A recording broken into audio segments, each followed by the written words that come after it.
What now for teachers? The government has changed its mind on increasing class sizes, but that creates a shortfall in the education budget, and that money will have to be found somewhere.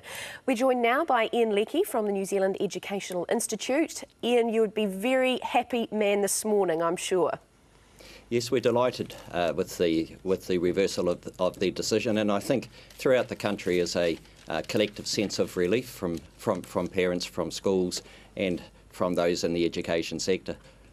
What would you like to see happen now, though? Do you feel like this is the end of the issue, or do you think you could still have a way to go?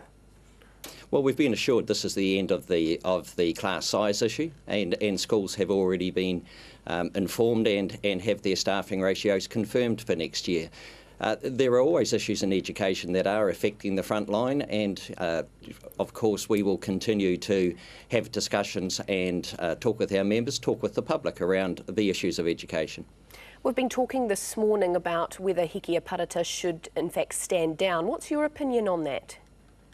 Well, fortunately that's not my decision. That is a decision for John Key.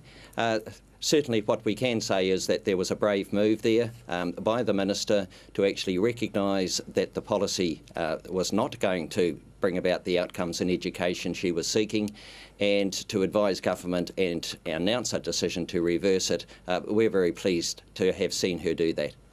2 weeks, I think it took in the end for the decision to be reversed. Are you happy with that, or are you still a bit angry that it took that long? Well, I think things take time, and I think the groundswell of public opinion was continuing to build, and I'm quite sure, just as we were aware of that groundswell, the government were aware of it too. I think the outcome speaks for itself. We are very, very pleased with the outcome. We've been talking about this $114 million that still has to be cut now from the education budget. Can you see any area where this can be taken from? Where would you take it from? Well, I think the first thing as you look at any budget is you'd put the whole budget on the table and invite everyone to go over it.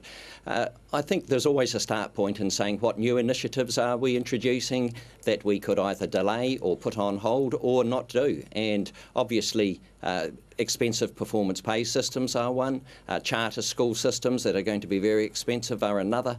So yes, there are issues that we think can be addressed without affecting the front line of what happens in our schools now. I'm guessing you would have spoken to a lot of other teachers and parents yesterday when the news came out. What was their reaction? As I said before, they were absolutely thrilled. There was a common sense of relief. Quite honestly, everybody was always going to be very, very worried at what increasing class sizes would mean.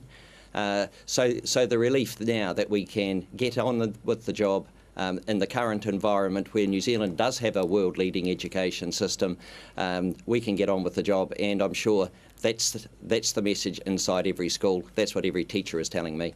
Leckie, NZEI President, thank you so much for joining us this morning.